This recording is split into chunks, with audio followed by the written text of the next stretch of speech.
आमचा इशय वेगळा होता आईसाहेब. इशय वेगळा असेल अधिपती, पण प्रेम तर खरं होतं का नाही तुमचं आणि आमचं पण.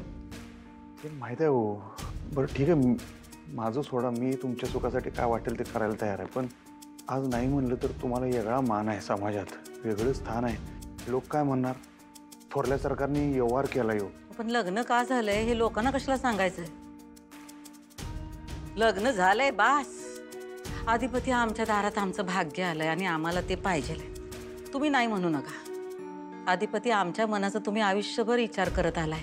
आज पण करा, समजून घ्या आणि वय म्हणा. कारण तुमच्या होकाराशिवाय आम्ही लग्न करणार नाही. पण आम्हाला हे लग्न पाहिजे अधिपती. सवाष्ण व्हायचंय आम्हाला अधिपती. या माणसाची आम्हाला बायको होऊ द्या. तुमचं मन कळतंय मला. बघा माझी ना नाही, पण तुमच्या सुखाच्या आड मी येणार नाही. पण ह्या माणसावर विश्वास तुम्ही कसं काय ठेवताय? विश्वास तर आमचा भी नाही. म्हणजे आम्हाला तर असं वाटतं की या सगळ्या मागच्या सूत्रधार सोनबाईच आहेत. नाही नाही, ते शक्य नाही. नाही नाही, हे शक्य नाही. मी असला कपटीपणा नाही आहे त्यांच्यात. ह्या बाबतीत विश्वास आहे माझा त्यांच्यावर. बरोबर आहे अधिपती. ज्या माणसाशी आपण लग्न करतो त्याच्यावर विश्वास ठेवतोच, नाही काय?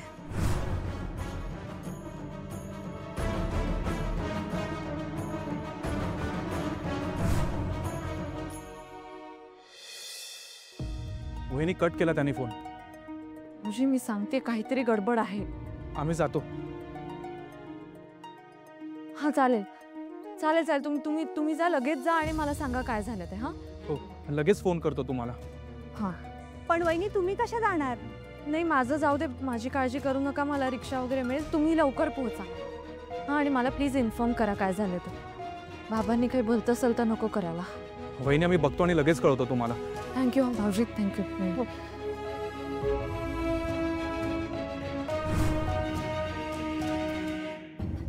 या इकडं या.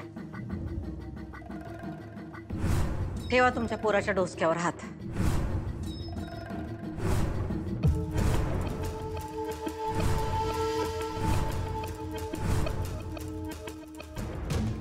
काय झालं?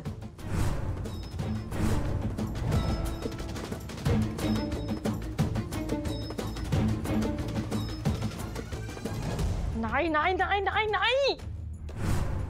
बरं वाटलंय ऐकून की या सगळ्या मागं सोनबाईंचा हात नाही. मी तेच म्हणालो ना, तुला जशी वाटते तशी नाहीये ती. तुम्हाला काय ठावा आम्हाला त्या कशा वाटत्यात ते? मला माहिती आहे सगळं. थांबा की, आता नका भांडू. लग्नाचा इशा आहे. घ्या शपथ. ठीक आहे, मी माझ्या देवीच्या साक्षीनं माझ्या मुलाची शपथ घेतो. मला मनापासून स्वतःला भुवनेश्वरीशी लग्न करायचं आहे. त्यामध्ये बाकी काही कारस्थान वगैरे नाहीये. पण माझी एक अट आहे. बघा ती अट बीट, त्याला पर्याय नाहीये. त्याला इलाज नाहीये. अधिपती असू दे. अरे 2 संसार जुळलं तर बरंच आहे की. पण आजी ते ऐकणार नाहीत. पण आम्हाला त्यांची अट मान्य आहे. हा, मग मी भुवनेश्वरीशी लग्न करायला तयार आहे. पण माझी अट अशी आहे की त्याआधी अधिपतीचा संसार सुरू झाला पाहिजे. माझी सून अक्षरा, सौभाग्यवती अक्षरा अधिपती सूर्यवंशी या घरात आली पाहिजे आधी, तर हे लग्न होईल. आणि अक्षरा जर या घरात आली तर आणि तरच मी हे लग्न करायला बांधील राहीन.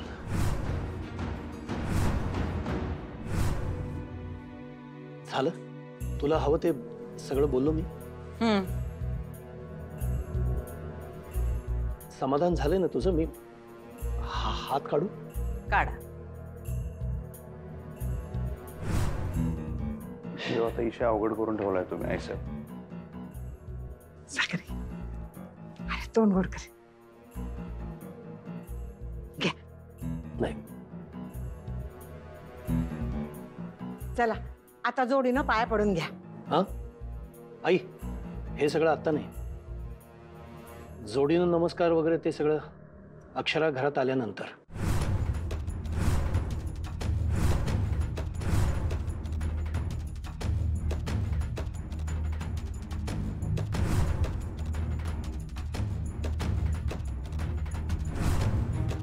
मी येतो, फॅक्टरी जाऊन येतो.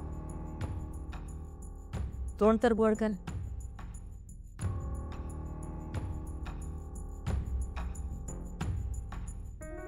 होय, देवीनं साकडं ऐकलं बघ तुझं. इतक्या वर्षात जे झालं नाही ते त्या पोरीमुळे झालं बघ.